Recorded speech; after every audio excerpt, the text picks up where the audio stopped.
Time for a pop quiz.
Succente final GPT-10.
Easy as pie.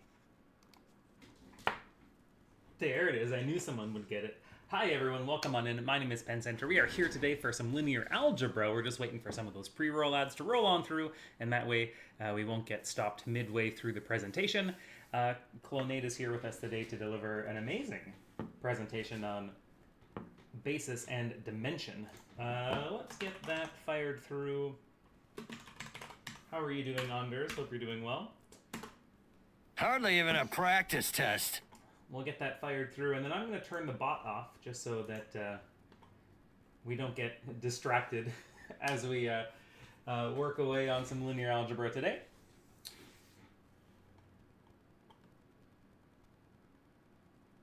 Oh, I see. That's weird. Chat is behind me.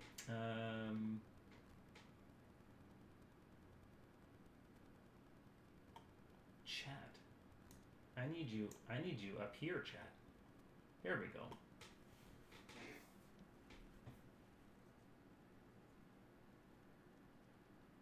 Okay, we're going to pop over into Discord, so if you need to and you want to join along via Discord, you can get into the simple server through our server here. Oh, damn, right, the bot's not working. Shit, okay. So you'll have to go, just kind of click on through down below the video, and then you'll be able to get a Discord link through there. And if you get into the Element server, I can direct you over to Simple Server if you want to view the lesson in Discord. Otherwise, we're going to be redirecting that lesson here onto Twitch. I just will, for the most part, be off mic to let Clonade have the floor to speak, and Clonade's going to be introducing us to basis and dimension. So let's head over there and say hello.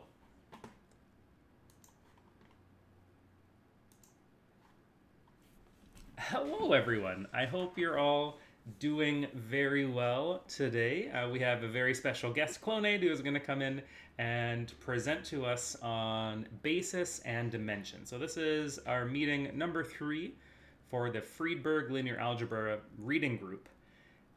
And I'm going to pass the floor over to Clonade to get this party started. So we will be redirecting this onto Twitch. So if you have any questions, you can post them into the Discord chat or onto the Twitch chat, and I'll do my best to kind of help moderate that discussion. And without further ado, I'll let Clonade jump on in. All right, well, thank you for the introduction, Ben. As he said, I will be presenting bases and dimension relating to vector spaces. It is one of the most important lessons in linear algebra, at least of chapter 1, to be specific. And yeah, so I think that it's first best if we go into a kind of recap. So last time it was Cluster who presented, I believe, and he went over some definitions and theorems which should prove useful to be reminded of, to be able to understand these lessons. So let's start with a definition. Let's start with nomenclature. For the rest of this lecture, I will be denoting V as for any vector space, and S will denote a subset of V. This is so that I don't have to write out that V is a vector space and S is a subset every single time. So just keep that in mind. Then we have our first definition. For some vector V in V, it is a linear combination of vectors in S if there exists an infinite number of vectors u1 through un and scalars a1 through an such that V is a sum of the multiplications of the scalars and the vectors. Then from that we get another definition. If S is not equal to the empty set, then the span of S is the set of all linear combinations of vectors in S. And for convenience, we defined the span of the empty set to be the set containing the zero vector. Then we get on to our first theorem that Cluster presented, and that is theorem 1.5. So let the span of S be a subspace of V. Or rather, the span of S is a subspace of V if S is a subset of V. Moreover, for a subspace W of V, if S is contained in W, then the span of S is contained in W. It is useful to note that the span of any set is in itself a vector space. That will be useful to keep in mind for later. As for why this theorem is true, to give a quick overview, if you have S entirely contained in W, and W is by definition closed under addition and multiplication, by definition, any possible linear combination of vectors in S will be included in W. Then we have another definition, and that is just some nomenclature, and that is that S generates or spans V if the span of S equals V. I forgot to make it sans serif, but okay.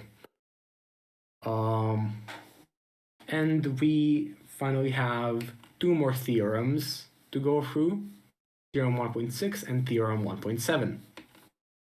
The theorem 1.6 essentially says that if a subset is linearly dependent, then the set is linearly dependent, which makes sense as adding more vectors to a linearly dependent set can't change the fact that one of the vectors can be described in terms of others. And the corollary of that theorem is that if we have these be a subset of S, then if S is linearly independent, then T is also linearly independent. That will also be useful later. Finally, we have theorem 1.7. If S is linearly independent and V is in V, but V is not in S, then the union of S with V is linearly dependent if and only if V is in the span of S. That might be a mouthful, but it essentially says that if V is a linear combination of other vectors, that is, that if V is in span of S, then if you add that vector to S, then it's going to become linearly dependent because it is, by definition, a combination of other vectors in S. And yeah, that. Are there any questions thus far? Anything I should mention to recap from last lesson?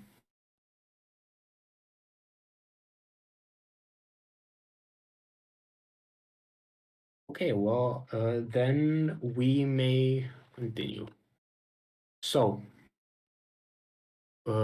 basis and dimension. First, let's define what a basis is. A basis for a vector space V is a linearly independent subset of V that spans V. That is just the basic requirement and the only requirements for a subset to be a basis. So let's put that in the corner. Then we have some examples. So, for example, since we have that the empty set, the span of the empty set is equal to the set containing the zero vector, the empty set is linearly independent by definition, at least in the book. The authors decided that for a set to be linearly dependent, it must be non-empty. So the empty set is linearly independent, and the span of the empty set is the zero vector space. Therefore, the empty set is a basis for the zero vector space. Then we have the set of all n tuples of length 3. So if this is a basic example where if we have, well, first we can see that this is linearly independent because there is no way to express one in terms of the others. But also we can easily show that this set spans F3 because if we have A100 plus B010 plus C001, that is equal to A, B, C. So you can express any element in F3 with 3 scalars. So effectively, the free tuple of A, B, and C is enough to express any single element. Then we have the same logic for matrices.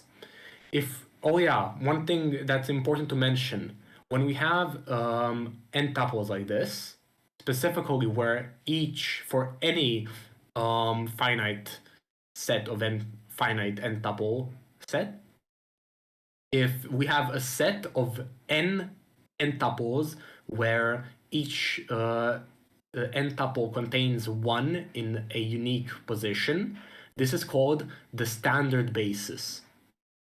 So this is the standard basis. And we have the same argument for matrices. And yes, the set spans the set of 3 tuples. If we can combine elements where each matrix holds 1 in a unique position to effectively get A, B, C, D, and therefore this set spans all 2x2 matrices. and it's linearly independent. Then we have a example of polynomials. You can combine polynomials of 1x, x squared, x cubed, x to the fourth, and so on, to get a standard basis for Pn. But it is worth noting that we can also have infinite bases. So for example, if we have P over f, so the set of all of infinitely long polynomials, we have an infinitely long basis, because you cannot describe a you can always find a polynomial greater than the last power of x in a finite basis. So it's good to keep in mind that bases can in fact be infinite. That being said, the author decided to not define what it means for an infinite set to be linearly independent, so that can be discussed. But for now, it's fine to just accept that bases can be infinite. Oh, wrong one. So let's get our first theorem out of the way. Theorem 1.8. Let beta be the set of n vectors that is a subset of V. And then beta is a basis for V if and only if for every V in V, we can write to V as a unique linear combination from vectors in beta. That is, that V can be described as a1u1 plus a2u2 up to an with unique scalars a1 through an. Let's just rewrite that in a more concise form and put it up there as well. Let's follow through with the proof for this. Let beta be a basis for V, and then we have that span of beta is V by definition, and that implies that for all V in V, V is also in the span of beta. We are currently proving that if beta is a basis, then each V can be expressed as a unique linear combination. We'll prove the converse after this statement. So if you take two vectors, I probably should have named, if you take, well, not two vectors, let's suppose that you can actually express a vector in two different ways using the assumptions stated above.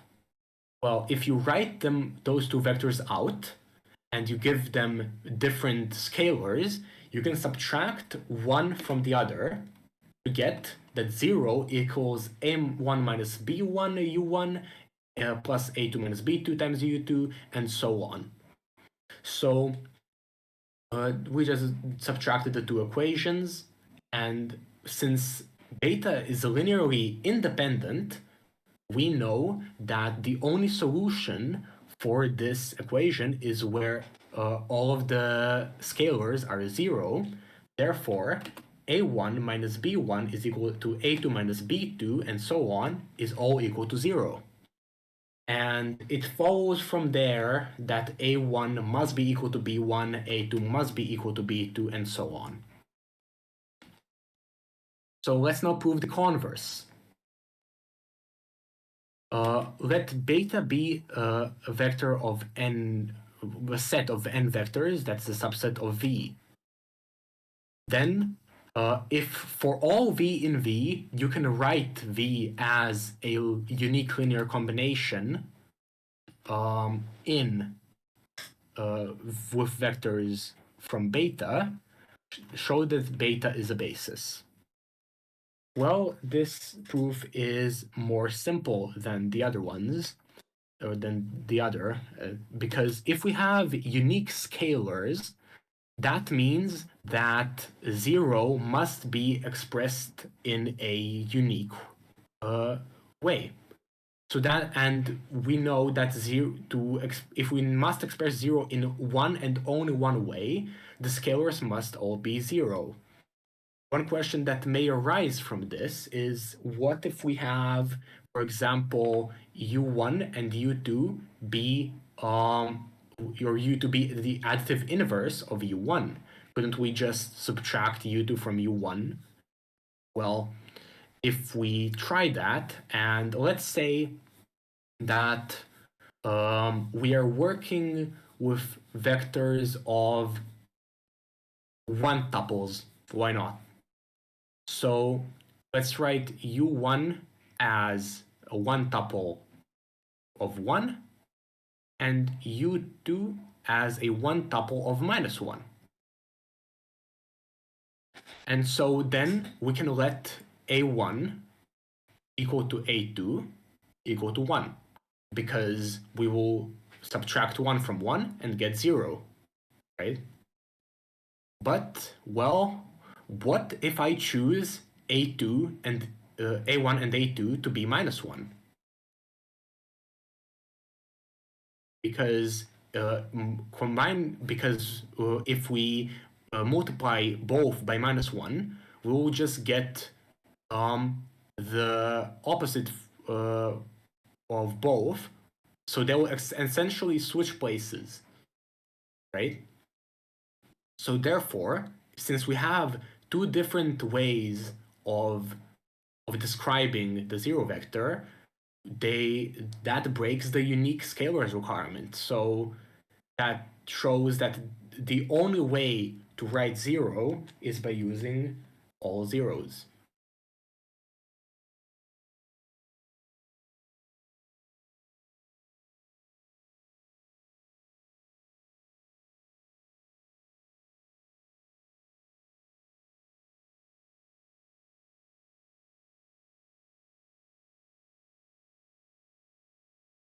Contradiction, yeah.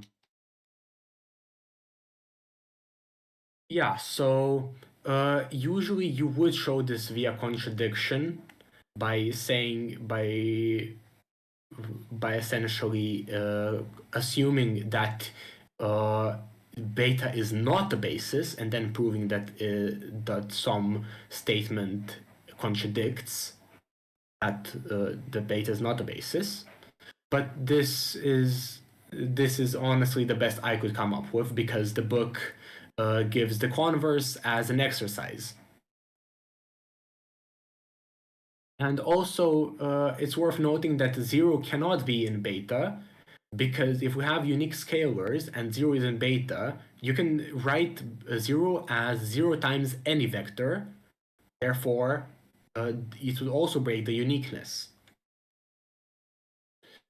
So it follows that beta is linearly independent. And since beta is linearly independent and beta spans V, well, we haven't proven that beta spans V, but it shows that if for every V in V, we can describe V as a linear combination of vectors from beta, that beta spans V. And from those two statements, we can conclude that beta is in fact a basis. So I think before moving on to theorem 1.9, it would be good to show an example. So to quickly grab one from the book, we have that, for example, take the set to be, like, some subset to be 2 minus 3, 5. So of 3 tuples, 2 minus 3, 5. Then we have 8 minus 12, 20. Minus 12, 20. Then we have 1, 0 minus 2.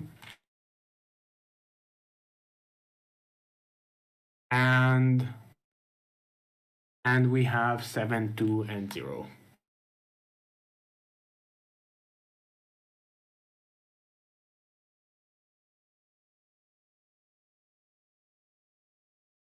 Oh yeah, my bad. There should be a comma. 8 minus 12.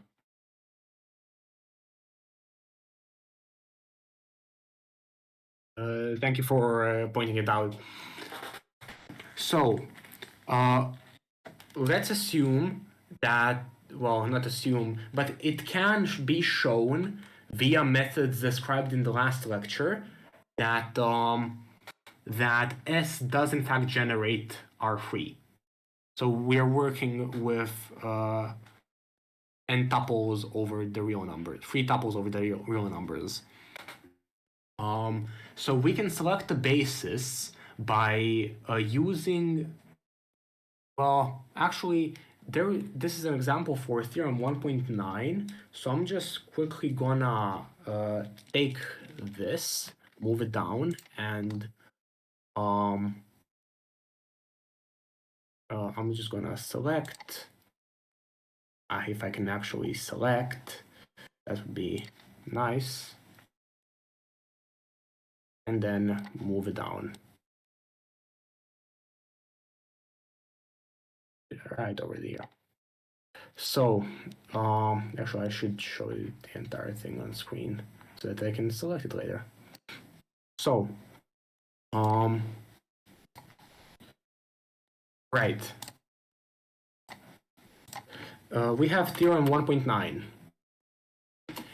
If S is a finite set, a subset of V, and it spans V, then some subset of S is a basis for V.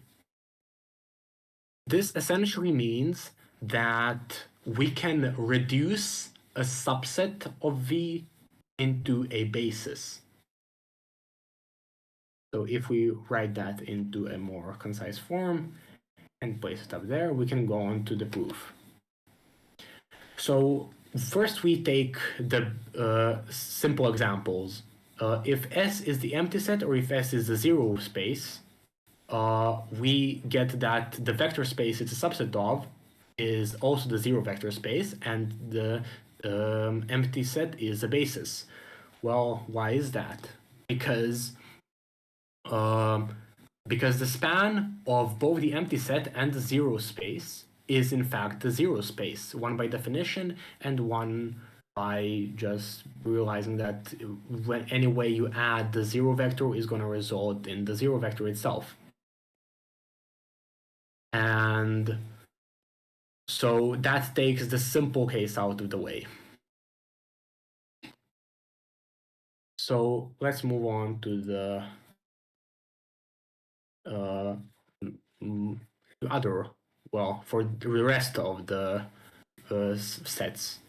So we first choose beta to have one vector from S, which we call U1. Beta will be, by construction, a linearly independent set. The reason why we can pick one vector out of S is because the set consisting of one non-zero vector is always linearly independent. There is no way to express zero in terms of a non-zero vector except via the trivial representation, that being 0 times u1. And so we will choose other vectors u2 through uk such that beta stays linearly independent, and that by adjoining any u from S that is not in beta, it becomes linearly dependent. So essentially, we will construct a beta such that it contains as many possible vectors from S such that it doesn't become linearly dependent. We move it out of the side, and this is kind of in the way right now, but so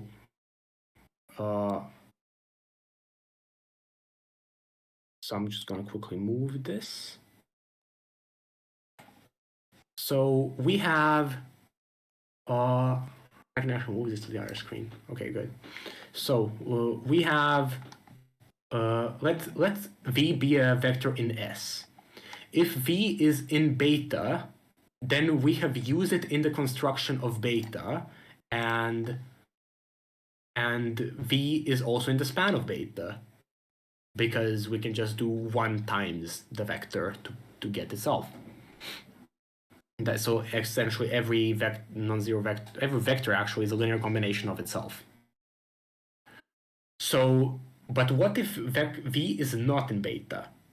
Then we have that by definition of how we constructed beta, we have that beta union V is linearly dependent. And using theorem 1.7, which says that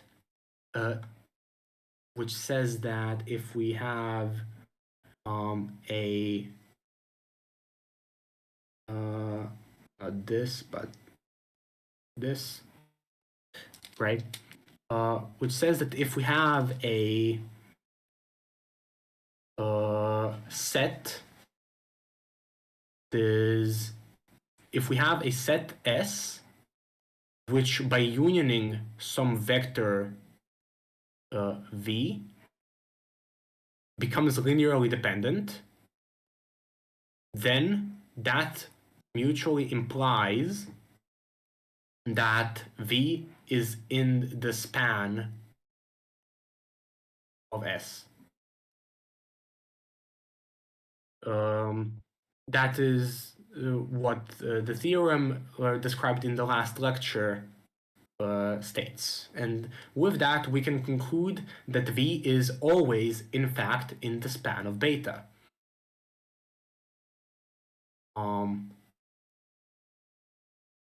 So, since V is in the span of beta, we can conclude that S is also contained in the span of beta. Why is that? Well, if we choose any vector in S, it will be in the span. So all vectors of S will effectively be contained in the span of beta. And by theorem 1.5, we get that since S is in the span of beta, and because span of S is in fact equal to V, we get that span of beta is equal to V, or essentially that beta spans V. Theorem 1.5 states that if we have a subspace W of V, if S is contained in W, then span of S is contained in W.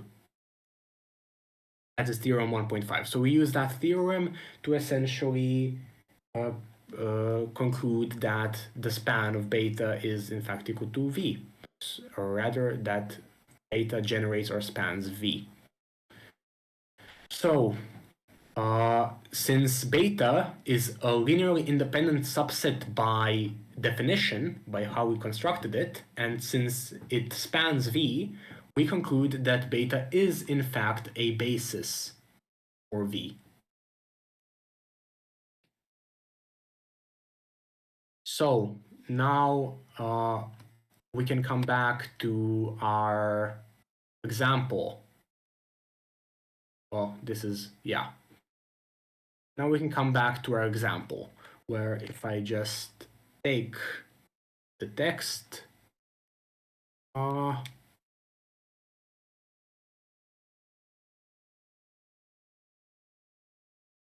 just take the text, if program will let me select it, there we go, and then I move it over here. So we have this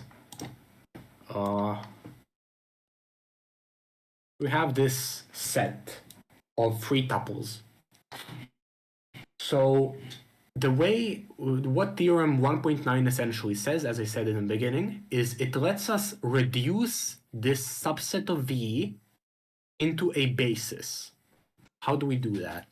Well, we select some non-zero vector in S. So for example, let's pick the first one, 2 minus 3, 5. So our basis beta is gonna contain 2, 3, 5. Then we check if any of the vectors currently in beta, if by adding any other vector for the next vector we would select, if that would make it linearly dependent. Notice that this vector is 4 times the next. If we multiply it by 4, we get 8 minus 12, 20. Therefore, we will not include 8 minus 12, 20 in our basis set, because that would make it linearly dependent. So we go to the next vector. Next vector being 1, 0, minus 2. Since we cannot describe 1, 0, minus 2 with any combination of, with any multiple of 2 minus 3, 5, we can safely add it to our basis vector, basis set. And finally, we have 7, 2, 0, which we also cannot describe using any combination of these two vectors, so we can also add it to our basis set. And as such, we can, for example,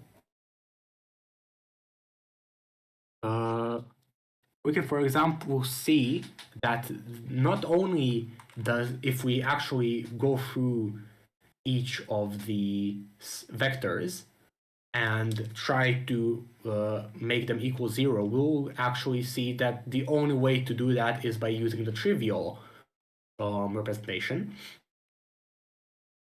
Because we have constructed this set to be linearly independent, and we can also show that this set spans V by also by essentially doing the well, not row operations, that is for linear combinations and independence, but essentially we get that is, if we can show that this set spans V, we can show that beta is in fact a basis. Well, thing is, one thing I forgot to mention, S is by definition a set that spans V. So essentially what we did is we took out the vectors that make it linearly dependent, and yeah, so essentially what we did by using this method is we took a set that generates V and we took out all of the redundant vectors out of it. And by doing that, we have constructed our basis.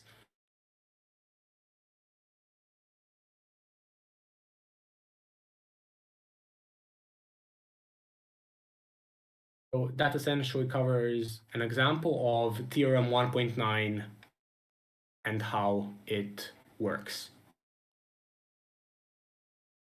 And now, without many examples, with just theorem 1.8 and 1.9, we can move on to theorem 1.10. If I can find my mouse real quick.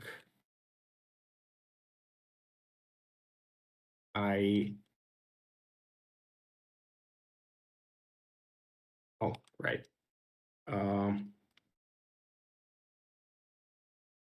My mouse has disappeared, which is not the best thing in the world, but I should be able to yeah, so there we go.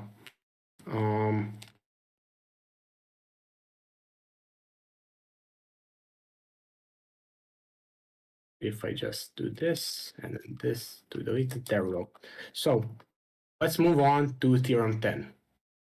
It is quite lengthy, so let's take it step by step. Let G be a subset of V containing n vectors that generates V. So we have a specifically sized set containing exactly n vectors that spans V. Let L then to be a linearly independent subset of V containing exactly m vectors. G doesn't have to be linearly dependent or linearly independent, but L has to be linearly independent. If we have two such sets, or rather subsets of V, then M will always be less than or equal to N, and there exists some subset H of G, so of the subset that spans V, there exists some subset containing exactly N minus M vectors, such that the union between the linearly independent set and the our subset of G generates V. And yes, this is called the replacement theorem. We will see why a bit later. So as usual, let's make it more. Let's make it shorter to make it fit on the screen nicer. It is quite a mouthful of symbols, but let's move on to the proof. So we have, this is going to be a proof by induction. Hopefully, everyone here is familiar with induction. But just in case anyone isn't, basically the short version of it is that we prove some base case to be true, and then we prove that from one case we can prove the next. And it's like a chain of dominoes falling on each other. Instead of if you had some dominoes stacked one in front of another, instead of having to push each one down one by one, aka proving each case separately, which may be impossible if you have infinitely many cases, you put them in such a way that proving one will prove the next, which will prove the next, which will prove the next. That is, in short, what proof by induction is. So we have our base case where M, the number of vectors in our linearly independent subset of V, is 0.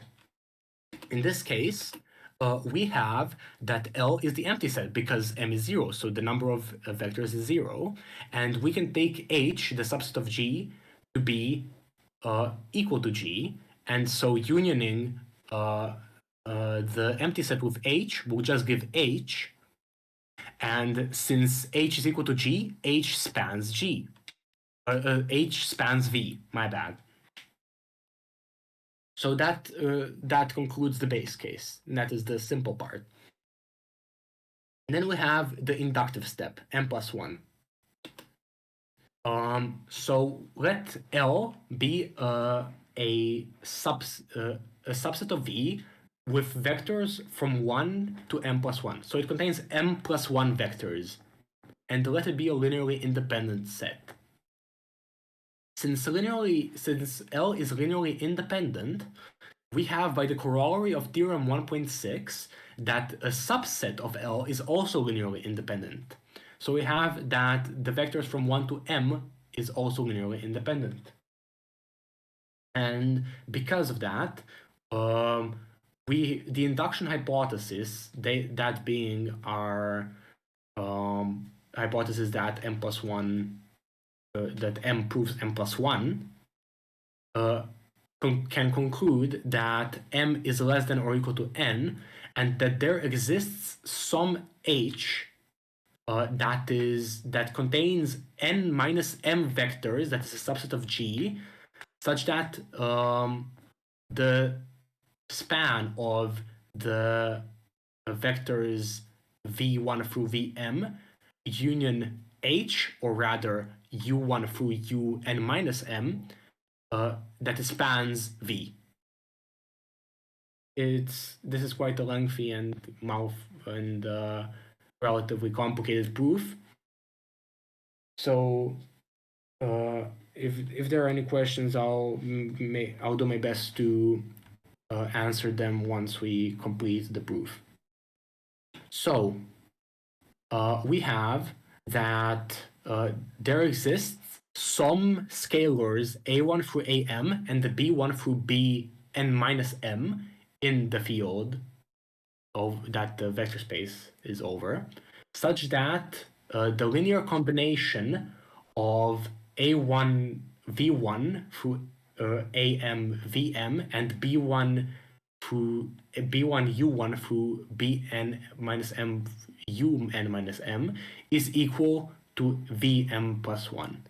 This essentially means that we can describe the last vector in L, the m plus 1th vector. Yeah, sure, I can put it like that. It's kind of weird English, but sure. So we can construct the last vector in L by using a subset of L and using the remaining amount of vectors missing to substitute, or not substitute, but to complete the set. Note that in this case, n minus m must be greater than 1. Otherwise, Vm plus 1 would be a linear combination of just V1 through Vm, contradicting the assumption that L is linearly independent. So essentially, we have that n is greater than or equal to m plus 1. So n, thus we have that n is greater than m, which implies that not only is n greater than or equal to m plus 1, but also that some bi, or rather bi, is not 0 for some I. So that means that not only is n greater than or equal to m, but one of the terms containing a vector from U must be non-zero. So we then solve for U1. We can solve for pretty much any vector in the sequence, but let's just solve for U1. We have that the U1 is equal to, well, since we have to divide by b, so we get b minus 1, b1 to the negative first power, and we also have to multiply by negative 1 because we subtracted by u1, b1 u1. So we essentially multiply. Exactly. As Ben said in the chat, we can solve for one of the vectors because we know that one of them is not 0. We can solve for any single one of those u vectors. And we get this linear combination. Now notice, what I wanted to notice is I should have removed the top equation and slid the bottom onto the top, but I didn't quite have the time to finish this, so I ended up doing it like this. But if you remember about approximately what the linear combination looked like, and you let H be U2 through Un minus M, because we are solving for U1, then it's shown that U1 is in fact a span of L and H. L being the containing the vectors V1 through Vm, and H containing the vectors U2 through Un minus M. And we have shown that since U1 is a linear combination of those two, that U1 is in fact in the span of the union between L and H. And from there, it follows that V1 through Vm and U1 from U to Un minus M is contained as well in the span of L and H. We get those V1 through Vm and U2 through Un minus M by the fact that any vectors contained in a set is also contained in the span of said set. So we essentially know that v1 through vm and u2 through un minus m are contained in the span of L union H. And we have also shown that u1 is also contained in there. And so since we know that the span of L union H spans V, we also know, well, rather, we know that the set of V1 through Vm and U1 from U to Un minus M spans V. So therefore the span of L union H is also V.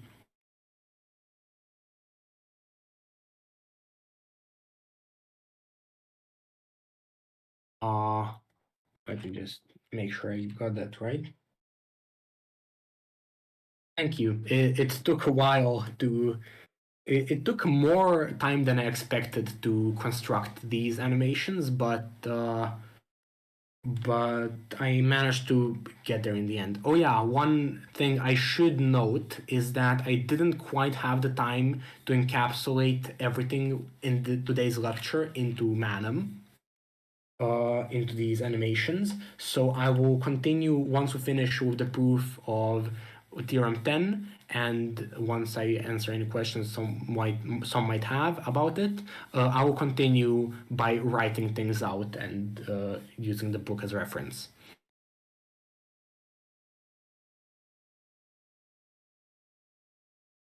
So we have essentially shown that L union H spans V. And so finally, since H is a subset of G, and we have constructed an L, we have constructed an L that, if I go back a bit, we have constructed an L such that L contains m plus 1 vectors right here. And we have an H, which is from U to from UN minus M. Let me just note that. I accidentally exited VLC. That is just amazing. Let me just pull that back up. I accidentally went too far and the video ended. So since H is a subset of G, and since the length of H, so the amount of vectors in H is n minus m minus 1, because we didn't contain U1 in H, but we have shown that H union L spans V. We have shown that H contains n minus m plus 1 vectors. So essentially, we have shown that if we have for some m to be true, we can prove that the m plus 1 case is also true. And since m plus 1 is true, we can show that m plus 2 is true, and so on and so forth. Essentially, we can prove this for any m.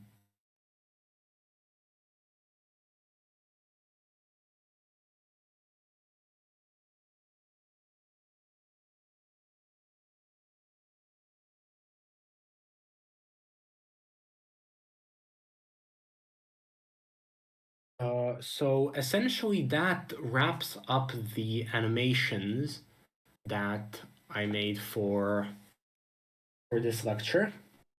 I will take note how that for my next lecture I will provide myself a sufficient amount of time to create one that can last the whole lecture.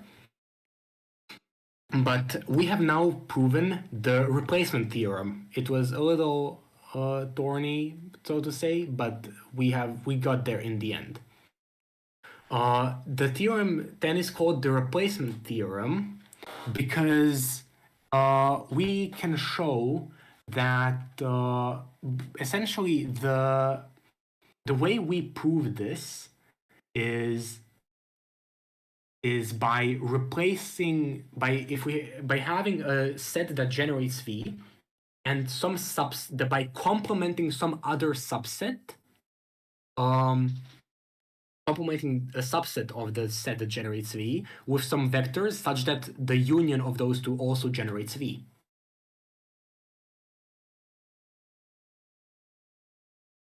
Oh, that essentially is where my animations end. So I will continue by drawing in Algebra. Now we have a few corollaries. So my pen, okay. Let me just see the draw and touch. Okay, so we have corollary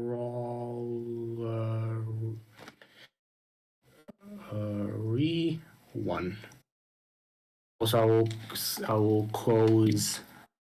I will quickly close the ink so that it doesn't provide input lag.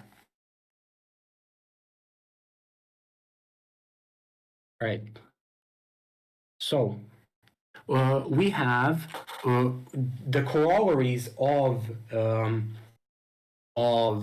this replacement theorem are probably the most important statements in the entire first chapter of this book.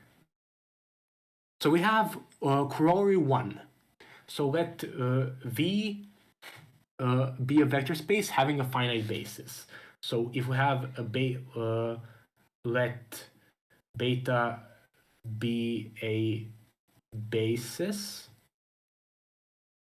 for V, a finite, let beta be a finite basis for V, then we have, if I remember correctly, that every basis for V, that every basis for V has the same amount of vectors, the same number of vectors in it. Every basis for V and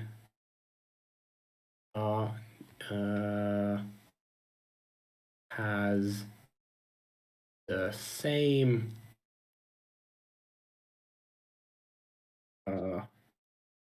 length.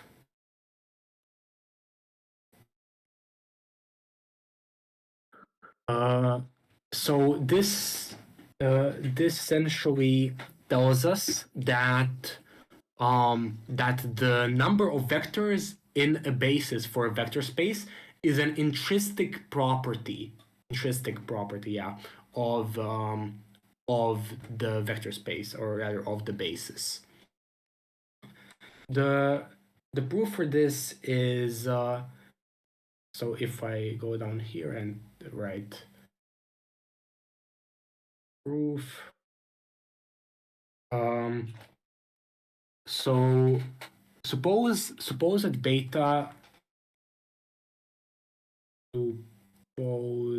that beta is a finite basis.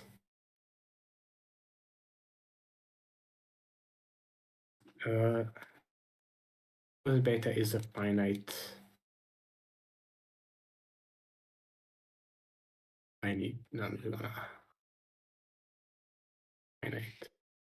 basis for V. Then suppose that we have another basis for V, which we'll call gamma. So suppose gamma is any other basis for V. Then we need to show that the length of B, that length of beta, my bad, is equal to the length of gamma. So how do we show that? Oh yeah, right. Let me just zoom out a bit.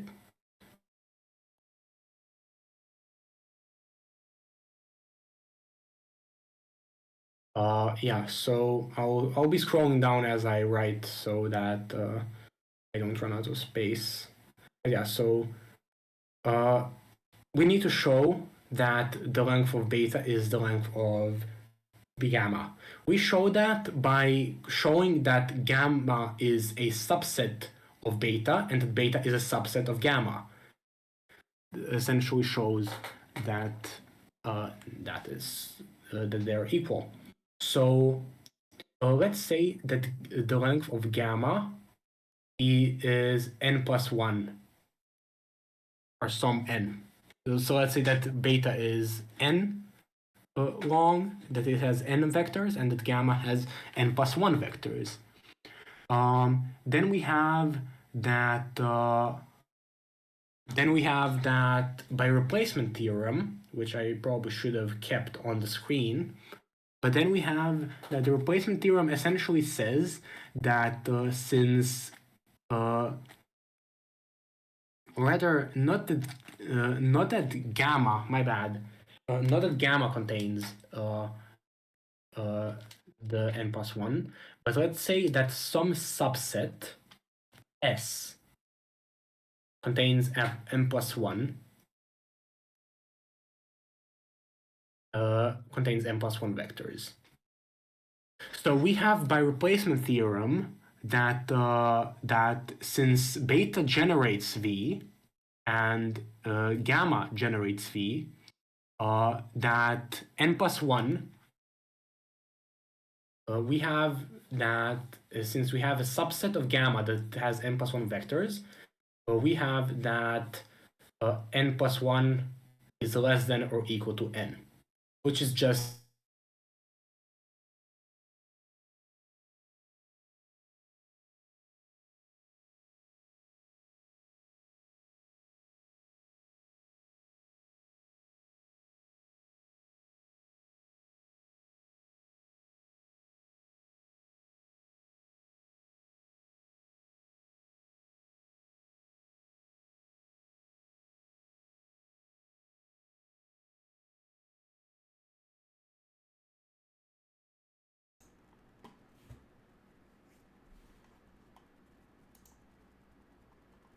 It looks like we might have lost Clonade there, so we'll hang out for a few minutes and see if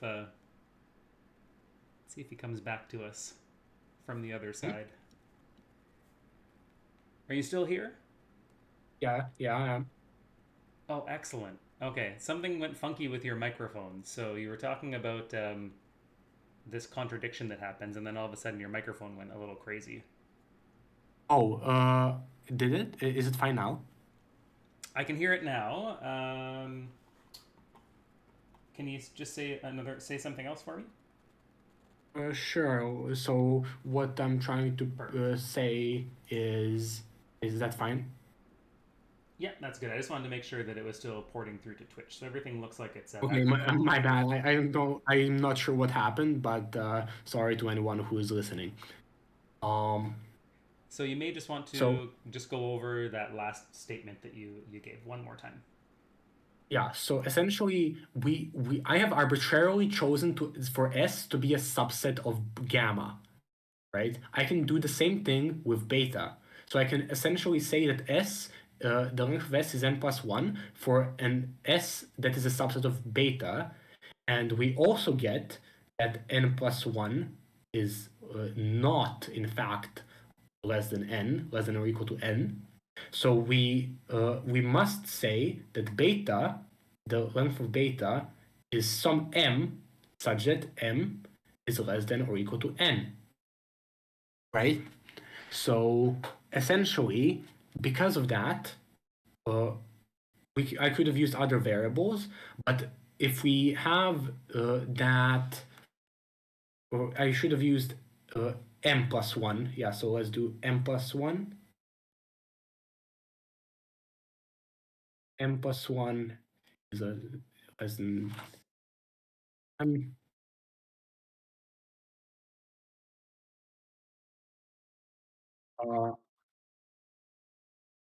Oh, did my screen capture go? Yeah, okay, my screen capture did a funny.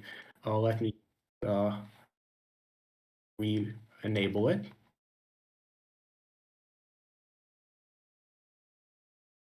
Okay, that should work now.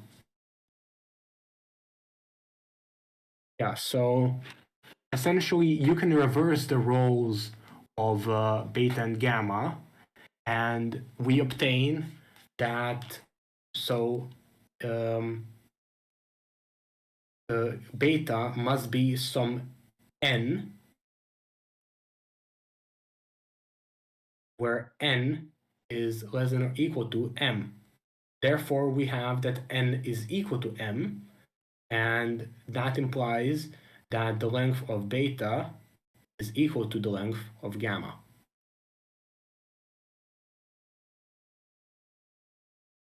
So this is essentially showing that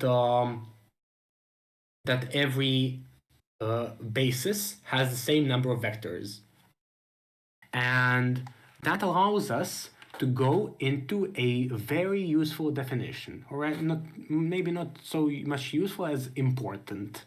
It'll be useful later. So let's scroll down and let's construct a not that and what I just wrote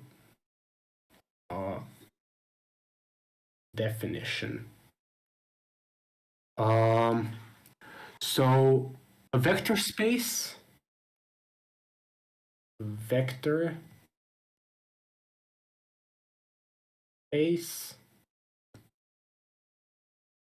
is called finite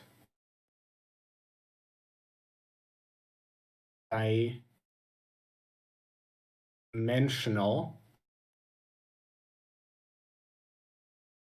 So it's called finite dimensional, that is the term.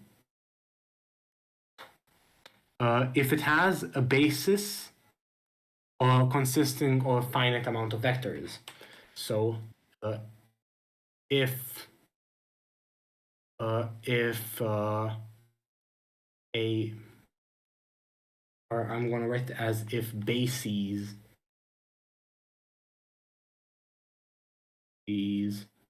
of V contain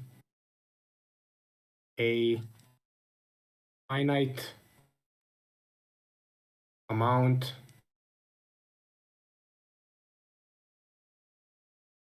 of vectors.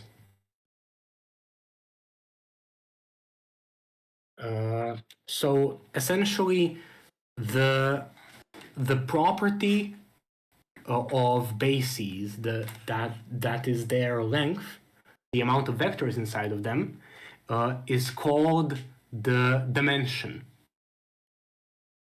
So let's write that down as another definition.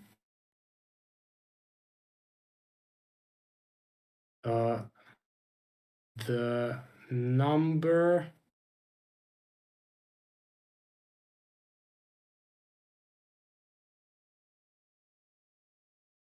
of vectors in the bases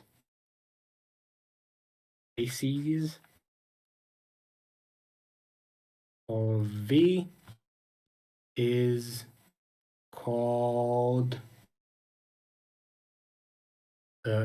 its dimension.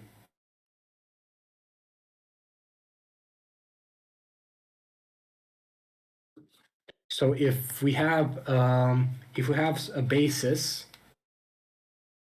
if vector space has a basis that contains 3 vectors, like in our previous example of the example showing theorem 1.9, then the dimension of the vector space is 3. And we denote that by denoted by dim v.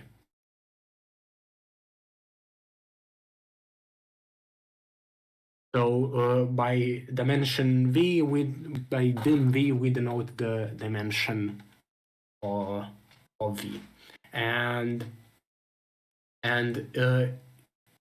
any vector space that is not finite dimensional is of course infinite dimensional. So essentially, it's the same with linear dependence and independence. If a set is not linearly dependent, then it's linearly independent. In the same way, if a vector space is not finite dimensional, it's infinite dimensional. That is, that the basis contains an infinite number of vectors, like in this, like with polynomials that I mentioned earlier in the first examples. But so let's go through some examples.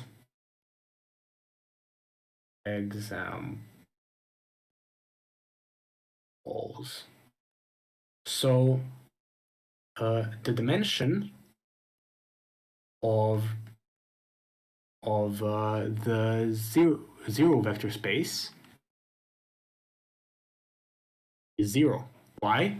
Because the basis of the zero vector space is the empty set, and the empty set doesn't contain any vectors. Therefore, the dimension of the zero space is 0. Then we have Fn. So we have the dimension of any vector space that is an n-tuple vector space has dimension n. Why? Well, by the previous example of F3, where we had the standard basis of 1, 0, 0, 0, 1, 0, and 0, 0, 1, we can see that it has 3 vectors, and that if we have an n-tuple, we have n vectors in the basis. The dimension of let's say m of n times, let's say n times m, or I should say m times n, not n times m. So of matrices with dimensions n times f over the field f is mn. Because for the standard basis, we have to allocate each unique position a 1, and therefore we have n times n positions, so therefore we have the dimensions being m times n. Then we have let's say, polynomials. So we have the dimension of some finite polynomials is equal to n plus 1. Why plus 1? Well, because let's say that we have a constant. This is a 0 polynomial, polynomial of degree 0. So this polynomial essentially has one basis, or one vector in its basis, that is a constant.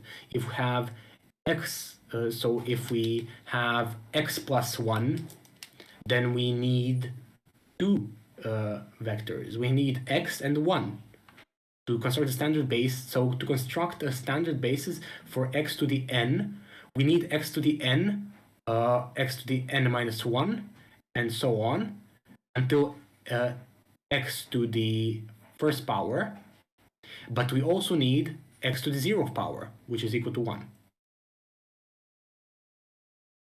So that's why we need n plus, that's why the dimension of the finite polynomials is n plus 1.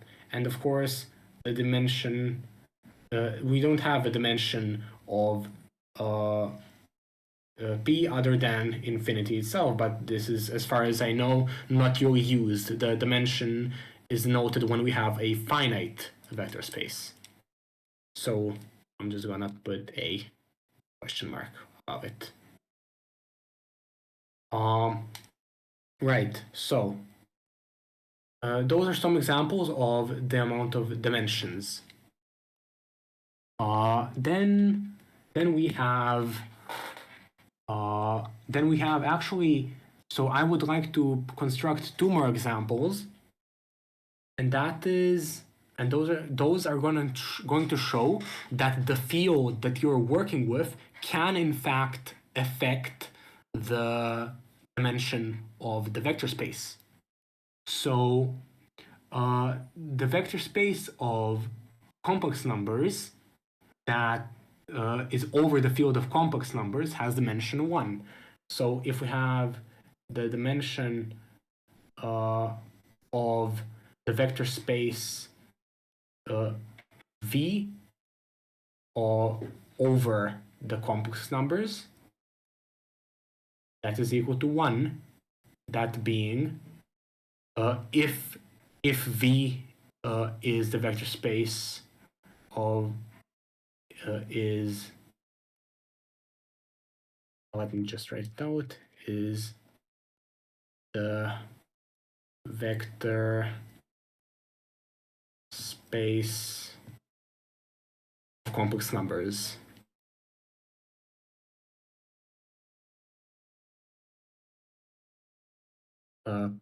Complex numbers.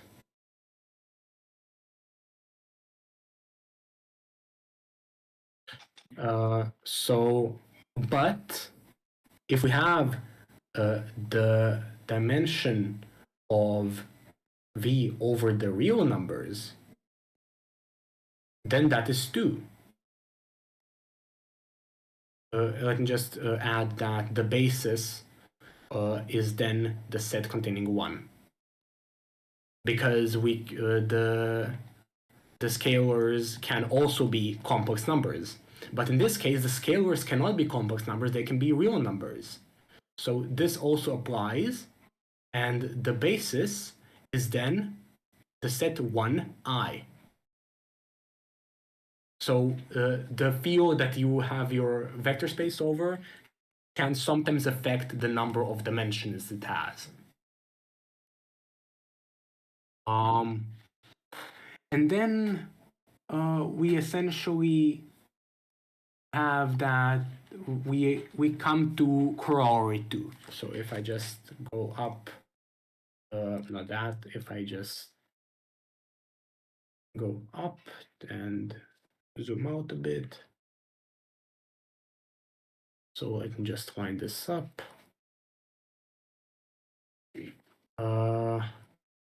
Corollary 2. Corollary 2 consists of 3 different parts, actually. It consists of A, B, and C, at least in the book.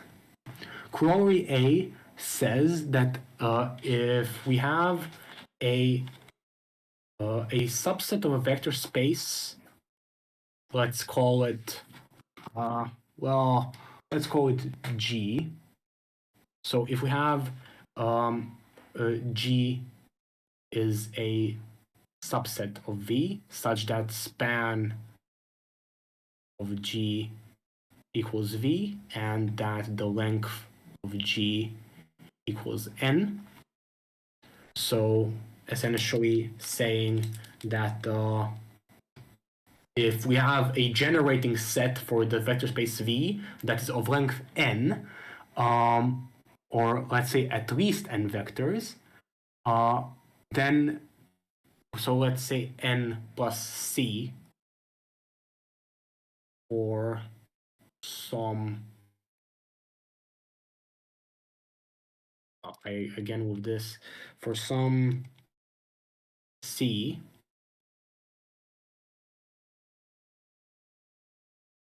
in the natural numbers.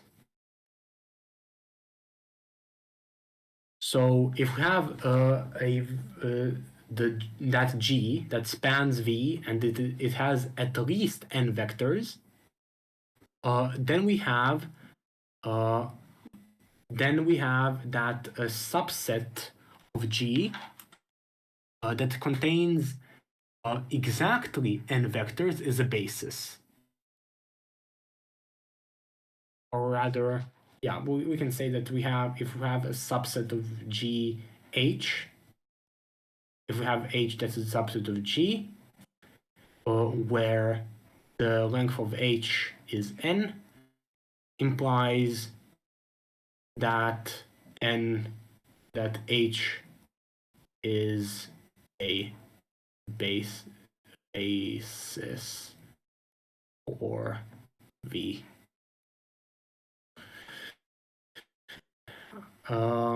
Yeah, so if I zoom out a bit, but so that is still visible. So we have that if we have this statement essentially, so it's what essentially it is saying is that since that any basis must contain at least n vectors, where n is the length of some set that generates V.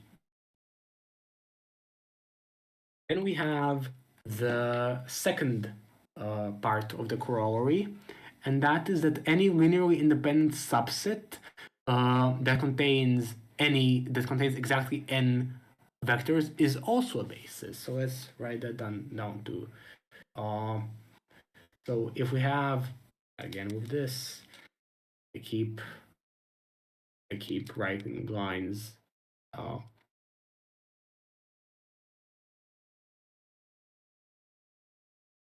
So if we have some linearly independent subset, let's call it S, that is a subset of V, then we have if length of S is equal to n, described above, then that implies that S is a basis.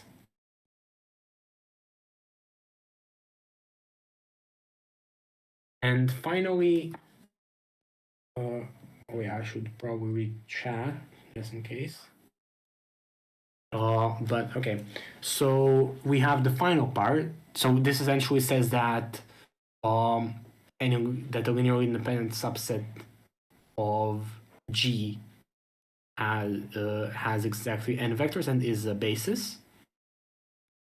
And it also any linearly independent subset of V can be extended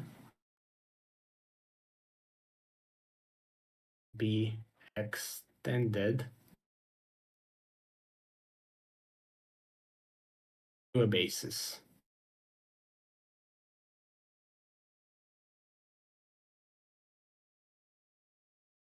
Or B. So what we have shown in theorem 1.9 is that any subset of V that generates V can be reduced to a basis. And what we have shown with theorem 1.10 is that any linearly independent subset of V can be extended to a basis. So that is useful to know. And that so do we have already been here for an hour and a half. Should I go into the proofs for this corollary, or should I continue with the material and the next theorem so that I can hopefully talk a bit about infinite vector spaces, or rather vector spaces with infinite dimensions? That's totally up to you. It depends what you would rather do, I guess. So if you want to do maybe an example and then jump into the infinitely dimensional spaces, that's cool with me. Yeah, okay, I think I'll do that then. So proving these can then be left as an exercise to the viewer. Gotta love saying that. It shouldn't be too difficult. The proofs are relatively short, and so yeah. Essentially, the book provides a bunch of examples which say that, which don't, honestly, to me, they aren't very good examples because they just say corollary A proves this is a basis. Corollary 2B proves this is a basis. So I don't think the examples, most examples in the book are quite helpful in this scenario. But I think it would be good to just talk about the overview of this entire lesson, or rather this chapter. So essentially, we have theorem 1.9, which talks about the relationship among linearly independent subsets and bases, as well as generating sets. And so we have also shown from here that if we have a Venn diagram, of linearly independent sets, and if we have some spanning, I should probably write that a bit to the left. If we have linearly independent sets and spanning sets, that the combination of the two is a basis. So that is just a good way of visualizing it. And essentially, if we have a finite basis, then all of the bases for the vector space that has a finite basis contains the same amount of vectors, the same number of vectors rather, and that number is called the dimension of V. And so essentially, that is the main point we are taking away from this lesson, because the dimensions are an important concept that will come in later in the book. We'll talk about vector spaces with with different dimensions and whatnot, but that comes later. But okay, so one last theorem is contained in the book, and so that theorem essentially states that if we have a vector space, or rather, if we have a subspace W, so let's say that let W be a finitely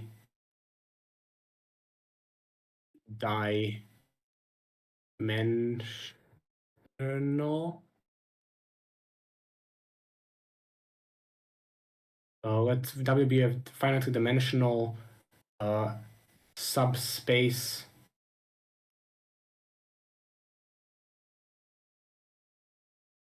of V. Then we have, or rather, no, right, I wrote it wrong. No, let W be a subspace of a finitely dimensional subspace V, or vector space V. So sorry, my bad. I wrote it wrong. That is completely on me. Let W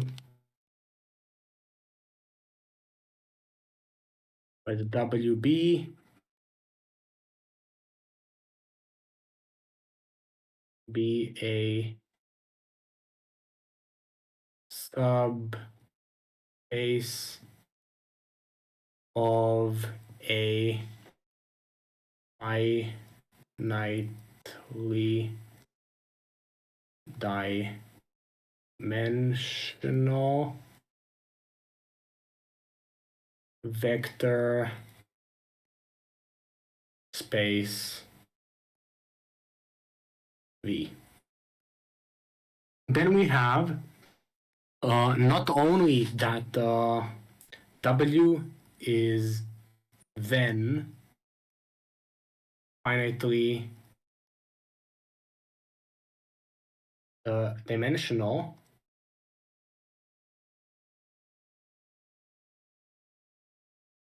but also and the dimension of W is less than or equal to dimension of V.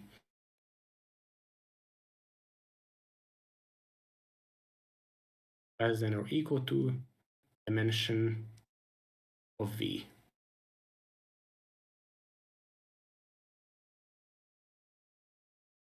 So if I zoom out a bit,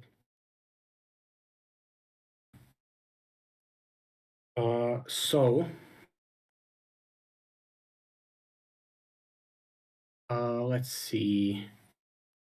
We have that to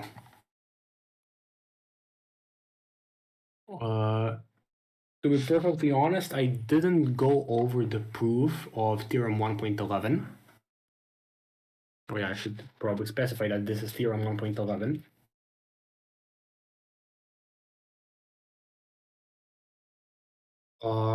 So apparently I didn't adequately prepare myself for this lesson, and I am sorry about that. So again, I think I'm forced to either read out from the book verbatim, which I don't think is the best use of our time, or I can just say that to read the book as reference, or even try proving it on your own if you are up for a challenge.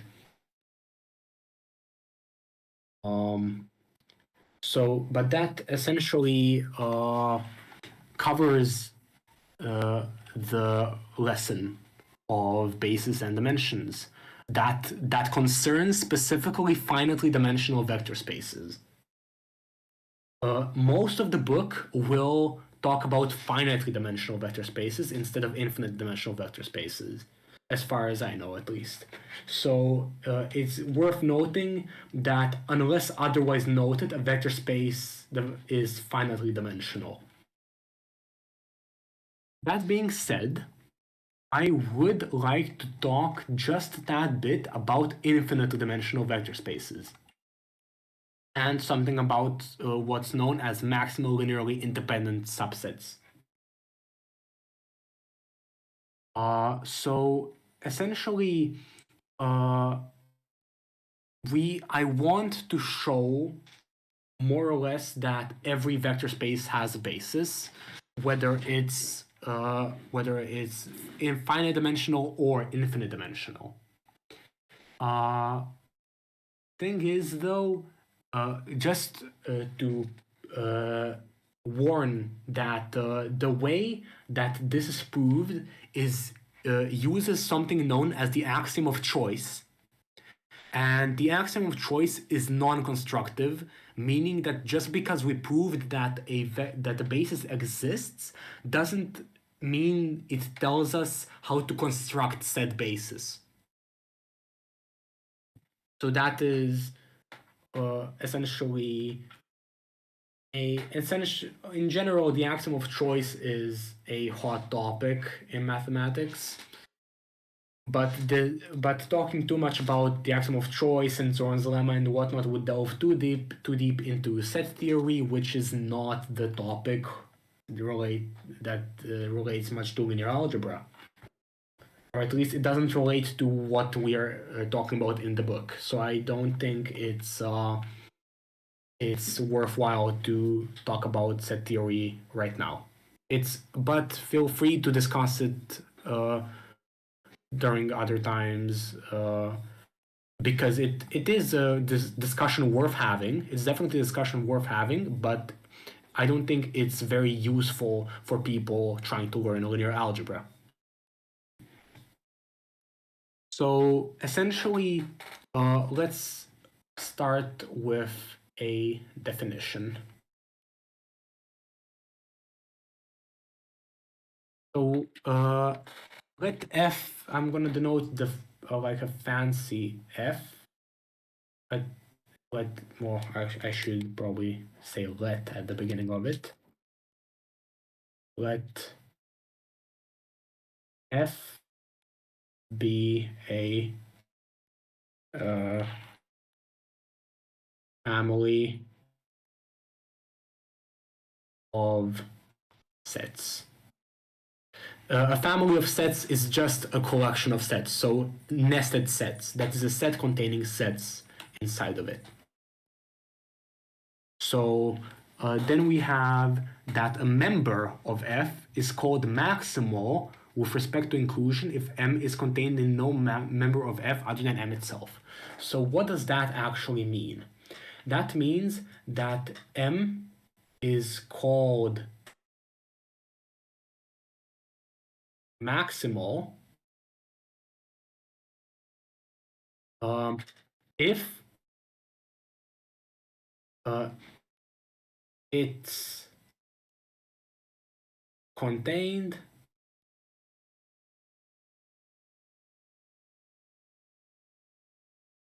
in no other member.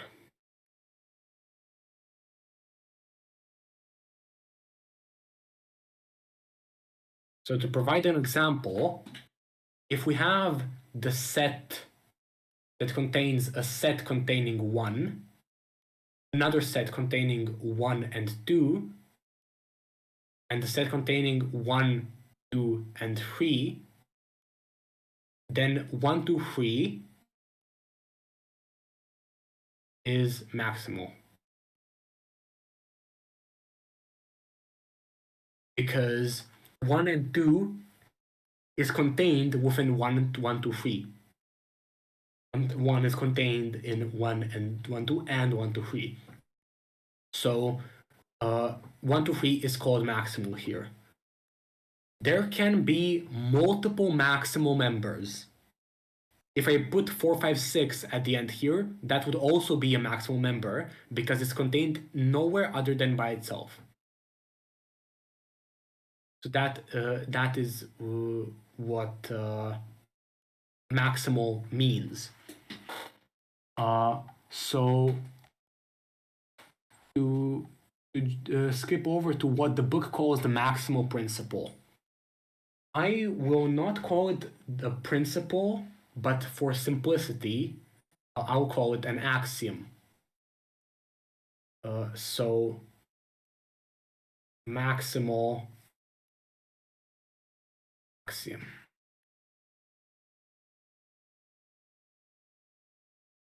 The reason for this is that it doesn't really if you were to research what the statement actually means, it's basically a collection. So it's basically Zorn lemma, but but relating to partially ordered sets by inclusion.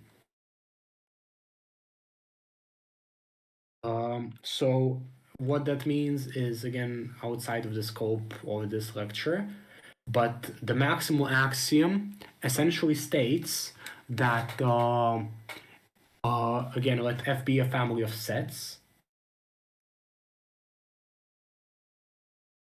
be a family of sets, and if for each chain, for each chain C that is in F, there exists a member in F such that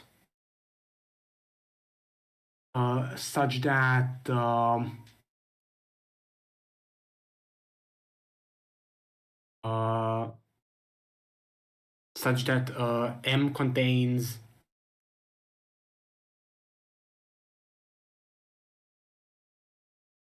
each member of C,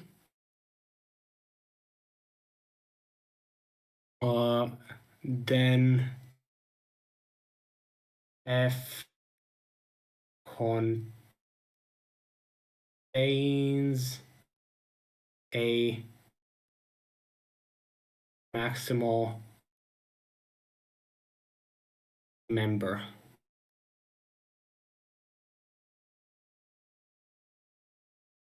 So what does this mean? Well, first I need to define what a chain is. A chain is essentially a collection of sets where for each pair of sets A and B in C, either A is a subset of B or a B is a subset of A. So if I didn't do that, I didn't draw a line. This, for example, this is a chain.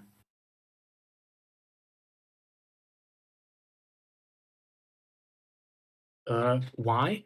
Because you can pick any pair of two sets within this outer set, and one will be a subset of another.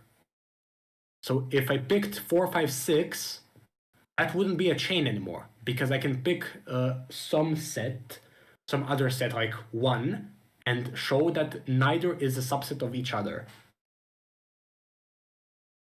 So that is what a chain is. And what this actually says, if you have some chain in F, so if, for example, this entire set up here was in F, and we have some other chains, M contains each member of C. So if I had, for example, another set in F that contained 1, 2, 3, 4, then so it contains each member of the chain, then F contains a maximal member. Essentially, that says that if you can encapsulate every single subset of sets in the chains with a single set, then that set contains a maximal member. It is quite a mouthful to talk about sets containing sets and whatnot. So essentially, if we give an example, so if I have a set containing a set of 1 and a set of 1 and 2 and a set of 1, 2, 3, and that is one chain. So this is a chain. And I have another set containing a set of 4. This shouldn't have comma. A 4, a 4 and 5, and 4, 5, 6. That is also a chain. And then if I have some set containing 1, 2, 3, 4, 5, 6, then this set can fit every member of every single chain. Right? This set contains every member of every single chain, and thus is a candidate to be maximal. So essentially, possibly maximal. And this is some f. So we could have 1, 2, 3, 4, 5, 6, 7, and then that with 7 would be the actual maximal element. But the existence of this set necessarily means that a maximal element exists. That is what this axiom essentially says. And so if you have a set, so if I write down another definition,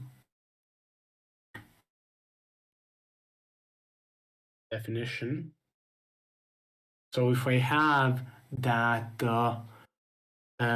S is a subset of V, let S be a subset of V. A maximally linearly independent set, so a maximally, or not maximally, maximal, linearly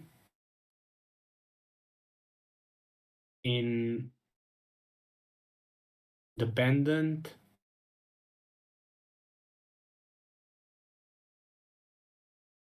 set, a subset. Great. Subset.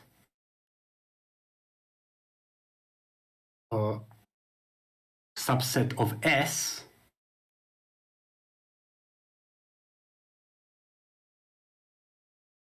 is a member B of S that satisfies, that is it's just linearly independent, of course, because that's a linearly independent subset.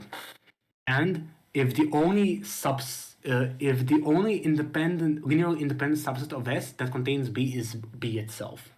So if for every, let's call him C in S, not, yeah, sure, but it's supposed to be in S, where C is linearly independent, C is a proper subset of B. No, this is not quite correct, because I should because that includes B as well. Well, I can just write down words then. So where that is B, that is linear band. The only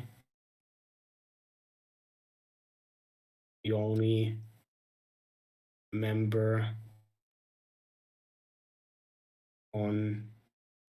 containing B.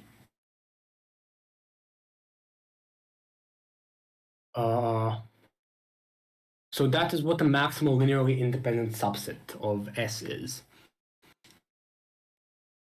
And essentially, that essentially follows through to two more theorems. One of which said, if V is a vector space and S generates V, then if beta is a maximal linearly independent subset of S, then beta is a basis for V.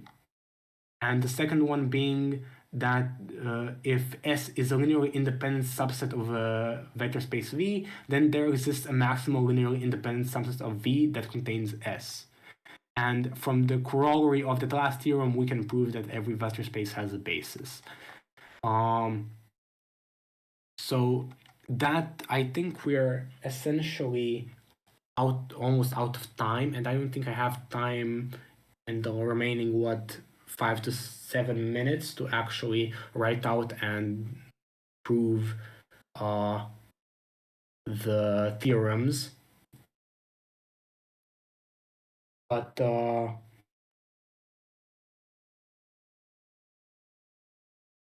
I would say that now's probably a good time to just open the floor, and if there are any kind of final thoughts or questions, people can chime in.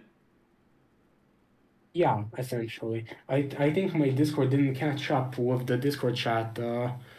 But yeah, Kirby's Games asked, why wouldn't I be in C basis? That is because I been answered, but to clear up any confusion, if we have V, that is the vector space of complex numbers, over the field R, then we don't have a scalar that can give us I. So essentially, if we have the field to be complex numbers, then the scalar, then we can have 1 and have any scalar be a complex number that generates another complex number. And 1, because 1, anything times 1 is itself. So essentially, but if we have real numbers as our field, then only real numbers can be our scalars. So we need I as a base to scale with our scalars.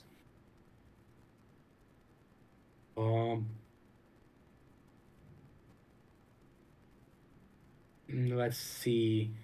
So as for the next question, if the dimensionality of a subspace is less than or equal to its host space, then the parent space has finite dimensionality. Doesn't it already mean the subspace can be infinite?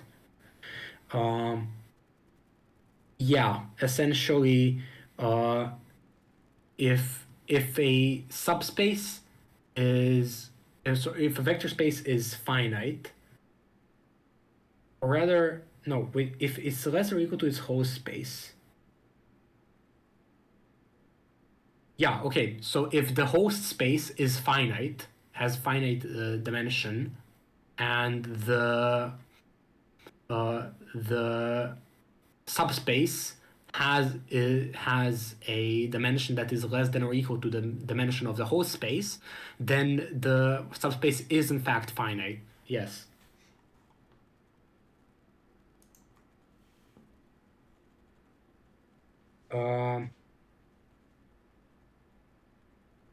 And I think Right. like So I think the point there for theorem 1.11 was actually to prove what we kind of intuitively think is true. Yeah, essentially. If you have a subspace, you essentially want to prove that you can't have a subspace with a bigger dimension than the space is a subspace of.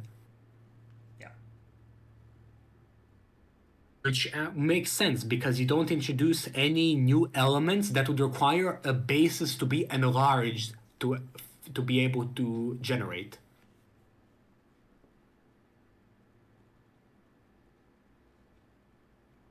So yeah, that is essentially what theorem 1.11 is. As for the chains, um, in the context of a fixed posit P, it makes sense to talk about the subchains and superchains of a given chain in C and P. Well, again, that would be more going into set theory, I believe, which isn't too useful to us learning linear algebra, right? Besides, I am not too well versed in set theory, so I'm not very confident in my ability to properly explain concepts further than what is required to understand Zorn's lemma. And I think So for those that of you that want includes, to, for those of you that want to discuss chains a little bit more, again, it's a little bit out of my wheelhouse as well. But you're welcome to do that in the discussion part of the linear algebra group on Simple Server. I know that Stuki has a fair amount of knowledge, or at least more knowledge than I would have with regards to thinking about these things. So they might be a good individual to discuss this with if you're curious about talking yeah, about this more. most definitely. I find it funny how my writing became more and more bigger. I became just bigger and bigger as time went on. It's a classic Excalibur problem, so don't worry. Yeah, yeah, I imagine it to be that. Yeah, but All right, I still, don't the know if anyone important else thing has is any that everything other. is written. Yeah, I don't see any other specific questions coming from Twitch or from Discord, so I'm happy to close off the lesson here if you are Clonade. Yeah, sure. I feel like I don't want to go over the 2 hour limit to not keep people here unnecessarily. Basically what I wanted to introduce was at least some intuition for what the book calls the maximal principle, so that you can read forward and see the proof for every vector space containing a basis. Right. So, but apart from that, yeah, we are out of time, and while I would like to continue talking, I feel like it's not something that must be said in the lecture. So I feel like it's best to just close it off here and allow discussion to happen in the discussion channels. Yeah, no, that sounds great. I'm gonna jump off of the Discord call just to finish off everything on Twitch, and I'll be back in a couple minutes if anyone wants to chat about anything else. All right. All right, friends, it is about that time in our lives. We are going to say goodbye to one another. Let me pop on some music here just as we're shutting down. You are more than welcome. Thank you, all of you, for coming and hanging out today.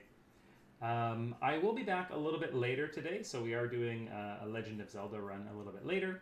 But we're going to close this off so that I can get this ported over to YouTube for the Linear Algebra Reading Group. So thanks again to all of you, and I'll see you a little bit later today.